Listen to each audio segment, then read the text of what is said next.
Hello everyone, good morning and welcome back to my channel, My Life, My Vlogs. তোমরা সবাই কেমন আছো? আশা করি সবাই ভালো এবং সুস্থ আছো আর আমরাও সুস্থ আছি। এখানে সকালবেলা এখন ফ্রেশ হয়ে নিচ্ছি আর এখন তো শীতকাল, ময়েশ্চারাইজার মাখতেই হবে, একদমই স্কিপ করা যাবে না। আর আমি না এই ল্যাকমির ময়েশ্চারাইজারটা মাখি, সবসময় মাখি, আগেও মাখতাম, এখনও মাখি, বেশ ভালো আমার কাছে লাগে। তো ময়েশ্চারাইজারটা মেখে চলে এসেছি সোজা রান্নাঘরে, আর জানলাটা খুললাম, দেখতে পেলে বাইরে কিন্তু কুয়াশাচ্ছন্ন পরিবেশ। এখন যেহেতু শীতকাল, কুয়াশাটা তো কমন ব্যাপার। তো যাই হোক, এখানে ছেলের ব্রেকফাস্ট রেডি করছি, যেহেতু ওকে স্কুলে পাঠাবো। আর আজকে একটু সময় পেয়েছি তাই ভিডিওটা করতে পারছি, অন্যান্য দিন তো সকালবেলা ক্যামেরা অন করার আর কি সুযোগই থাকে না, ছেলে যাওয়ার পরই ক্যামেরা অন করি। ছেলের জন্য ডালিয়া করার জন্য আমি ডালটা, মুগ ডাল ড্রাই রোস্ট করতে দিয়েছি, আর এদিকে চাও হয়ে গেছে। তো চাটা এখন আমাদের তিনজনের জন্য নিয়ে নিচ্ছি, আর অল্প চাটা আমি খাবো। তো সকালবেলায় চা আর বিস্কুটটা দিয়েই প্রথম ব্রেকফাস্টটা শুরু হয় আমার। তারপরে না অনেক বেলাতে টিফিন খাই, কখনো মুড়ি, যা থাকে মোটামুটি তাই একটু খেয়ে নিই। তো সকালবেলা একেবারে খালি পেটে না থাকার থেকে ওই হাফ কাপ চা আর একটা বিস্কুট খেয়ে নিই আর কি। তো ওদিকে সব রকম সবজি, গাজর, ফুলকপি, আলু দিয়ে বসিয়ে দিয়েছি ছেলের জন্য ডালিয়া, আর এদিকে ওর টিফিনটাও রেডি করে নিচ্ছি, মানে যেটা স্কুলে নিয়ে যাবে। এখানে আমি ফল দিচ্ছি, আর ও ফলটাই খেতে পারে, অন্যান্য টিফিন যে বানিয়ে দেবো, ধরো চাউমিন বা অন্য কোনো, ওগুলো খেতে পারবে না। আর এই ফলটাও নিজে নিজে খেতে পারে, সেই জন্য বেশিরভাগ দিন টিফিনে আমি ওকে ফলই দিই। এদিকে প্রেসারে সিটিও পড়ে গেছে, আর এখন আমি মোটামুটি কয়েকটা সিটি দিয়ে প্রেসার কুকারটা অফ করে দিয়েছি, ওটাকে একটু ঠান্ডাও করতে হবে। তো এখানে এখন ডালিয়াটা ঢেলে নিচ্ছি, আর এতে একটু ঘি অ্যাড করে নেব, করে এটাকে ভালো করে ম্যাশার দিয়ে ম্যাশড করে নেব। আর এই খাবারটা খেতে ও মানে সকালবেলা আর কি ওর সুবিধাও হয়, আর আমারও তাড়াতাড়ি হয়ে যায়, সেই জন্য ডালিয়াটাই আর কি ব্রেকফাস্টে থাকে ওর বেশিরভাগ দিন। তো ওকে খাইয়ে দাইয়ে স্কুলে পাঠিয়ে দিয়েছি, আর যেহেতু এখন শীতকাল তাই সকালবেলা উঠেই আর কি জানলা খুলি না। তো স্কুলে চলে গেছে, এখন একটু টাইম আমার ফ্রি টাইম।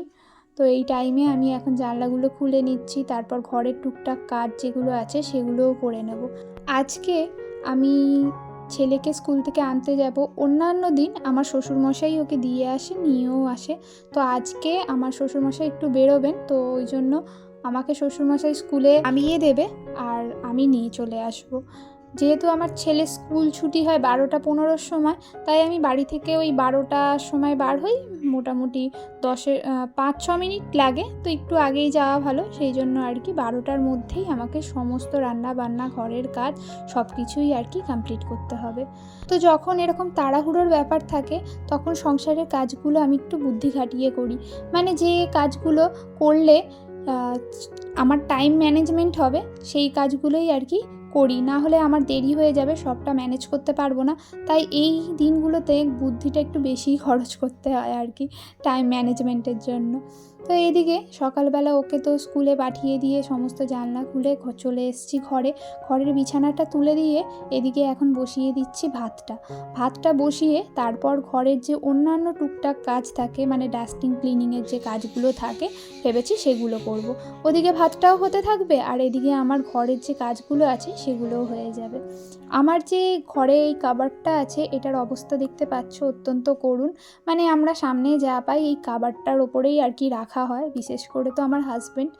তো ওটাকে ভাবলাম আজকে ভালো করে একটু গুছিয়ে নিই, পরিষ্কার করে নিই, আর পরিষ্কার পরিচ্ছন্ন থাকলে নিজের মনেও একটা শান্তি থাকে, আর ঘরটাও বেশ গোছানো গোছানো মনে হয়। তো এই যে কাপটা দেখতে পাচ্ছ, এটা কিন্তু আমার হাজব্যান্ডকে ওর স্টুডেন্টরা দিয়েছিল টিচার্স ডেতে, আর এই ছবিটা আমাদের বিয়ের আগের ছবি। এটা একটা স্মৃতি, আর বেশ ভালো গিফট দিয়েছিল, খুব পছন্দ হয়েছিল আমার প্লাস আমার হাজব্যান্ডেরও। তো এই যে গাছটা দেখতে পাচ্ছ, এটার মধ্যে একটা পাখি ছিল এই শোপিসটাতে আর কি, এটা আমার দেওরের, আমার যা আর কি ওকে দিয়েছিল, দেওরকে দিয়েছিল, ওরা নিয়ে যায়নি। আমার দেওর চাকরি সূত্রে থাকে দুর্গাপুরে, ওরা সপরিবারে থাকে, ছেলে বউ আর আমার দেওর ইঞ্জিনিয়ার। তো ওরা নিয়ে যায়নি, এখানেই আছে, অনেকগুলো গিফট আছে, তোমাদের হয়তো ভিডিওতে আগেও দেখিয়েছি। তো এই গিফটটাও আর কি তার মধ্যে অন্যতম। এদিকে তোমাদের সঙ্গে কথা বলতে বলতে আমার কিন্তু কাবারটা পুরো গোছানো কমপ্লিট। আর এই বুদ্ধ মূর্তিটা আমি তো বলেইছি যে সিকিমে বেড়াতে গেছিলাম আমরা তোজো হওয়ার আগে, তো ওখান থেকে এনেছিলাম, এটাও একটা স্মৃতি। এদিকে ছেলের পড়ার টেবিলটাও দেখলাম একদম অগোছালো হয়ে আছে, প্লাস একটু ধুলো জমেছে। এই যে এই পোর্শনটা দেখতে পাচ্ছ, যেখানে ওই ল্যাম্পশেডটা আছে, ওখানে ভালোই ধুলো জমেছে, বুঝতেও পারছো হয়তো তোমরা। তো সবটা সরিয়ে ভালো করে একটু মুছে নিলাম। আর যেহেতু এটা কাঁচের, ধুলো পড়লেই একদম ভালোই বোঝা যায়, তো ভালো করে পরিষ্কার করে নিচ্ছি। আর এই ল্যাম্পশেডটা না এখন খুব একটা ব্যবহার হয় না, কিন্তু এটাকে তুলে রাখতেও ইচ্ছা করে না, কি সুন্দর দেখতে, তাই টেবিলেই রেখে দিয়েছি, দেখতে বেশ ভালো লাগে। আর পাখাটার এখন কোনো কাজ নেই, ভালো করে একটু মুছে মাছে রাখছি, ওটাকে তুলে দেবো ভেবেছি।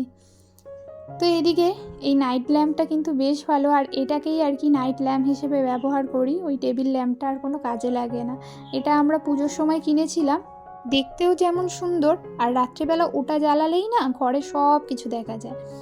ঘরের ডাস্টিং ক্লিনিংগুলো করছি, সাথে সাথে একবার করে রান্নাঘরেও যাচ্ছি, কারণ ভাতটা যেহেতু বসিয়ে রেখেছি, তো ফ্যান পড়ে যাবে, তো মাঝে মাঝে একটু আস্তে করে দিচ্ছি, আবার জোরে করে দিচ্ছি, এইভাবেই আর কি মিলিয়ে মিশিয়ে কাজগুলো করছি। আর ঘরের যে ডাস্টিং ক্লিনিংয়ের কাজগুলো করছি, সমস্ত ফার্নিচারগুলোকে আর কি মোছামুছি করব না, যেগুলো দেখলাম একটু বেশি আর কি ধুলো জমেছে, সেগুলোই আজকে ভালো করে পরিষ্কার করে নিচ্ছি। আর আমি কিন্তু একটা টাইম সেট করে নিয়েছি যে এই টাইমটা আমি ডাস্টিং ক্লিনিংয়ের পিছনে দেব, কারণ আজকে যেহেতু আমার তাড়াহুড়ো আছে, তাই অঢেল টাইম আমার কাছে কিন্তু নেই, তো সেই অনুযায়ী আমি কাজ করছি। এদিকে আমার হাজব্যান্ড আবার বাজার থেকে মাছ নিয়ে এসছে, যে মাছটা কেটেও আনিনি, দেখে তো একটু মাথাটা প্রথমে গরম হয়ে গেল, যেহেতু আমার তাড়াহুড়ো আছে, তার ওপর মাছ কাটতে আমি খুব একটা ভালো পারি না, মানে আমার সময় লাগে, তার ওপর আবার দেখো এখানে এই যে ছোটো মাছগুলো দেখলে, এগুলো আমার শ্বশুরমশাই পুকুর থেকে ধরে এনেছে, জ্যান্ত মাছ, যেগুলো আমি একদমই কাটতে পারবো না।